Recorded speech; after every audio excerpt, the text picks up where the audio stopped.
আলোচিত হত্যা চেষ্টা মামলায় আটক অভিনেত্রী নুসরাত ফারিয়াকে জামিন দিয়েছে আদালত। মঙ্গলবার সকালে ঢাকার চিফ মেট্রোপলিটন ম্যাজিস্ট্রেট আদালত এই আদেশ দেয়। অভিনেত্রীর আইনজীবী মোহাম্মদ ইফতেখার হোসেন জানান, সকালে জামিনের আবেদন করা হলে শুনানি শেষে আদালত তা মঞ্জুর করে। তিনি বলেন, ঘটনার সময় নুসরাত দেশে ছিলেন না। এ সংক্রান্ত প্রমাণ আদালতে উপস্থাপন করা হয়েছে। ঘটনাটি যেদিন মামলা হয়েছে, যে ডেট অফ অকারেন্স, ওই সময় উনি কানাডায় অবস্থান করছিলেন এবং আমরা সেই সময় তার পাসপোর্টে অ্যারাইভাল এবং ডিপার্চার সিল আদালতে প্রেরণ করেছি। তার পরিপ্রেক্ষিতে আদালত বলেছে যে সামনে 25 তারিখ পুলিশকে 22 তারিখ এটা পুলিশকে দিয়ে তদন্ত করে রিপোর্ট দিতে এবং জামিনের ফিল্ড শুনানি হবে। এর আগে সোমবার নুসরাতকে কারাগারে পাঠানোর নির্দেশ দিয়েছিল আদালত। বাংলাদেশের স্বনামধন্য নায়িকা, উনি দেশে এবং বিদেশে শি ইজ ফেমাস এবং তার সাথে কোনো রাজনৈতিক দলের কোনো সম্পৃক্ততা বা সদস্য উনি ছিলেন না। গুরুত্বপূর্ণ কথা, আমার মক্কেল উনি দেশেও ছিলেন না এবং তার ফেসবুকে আপনি যদি দেখবেন সপক্ষে বেশ কিছু পোস্ট আছে এই বিপ্লবের সপক্ষে।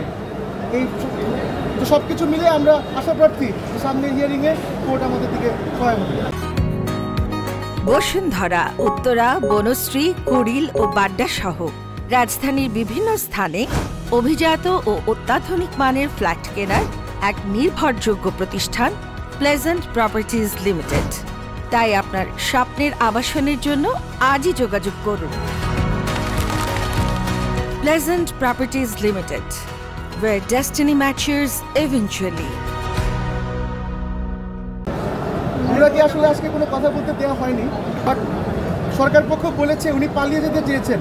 আপনি যদি দেখেন জুলাই থেকে এই পর্যন্ত 3-4 বার উনি দেশের বাইরে ট্রিটমেন্টের জন্য, শুটিংয়ের জন্য যে আবার চলে এসেছেন।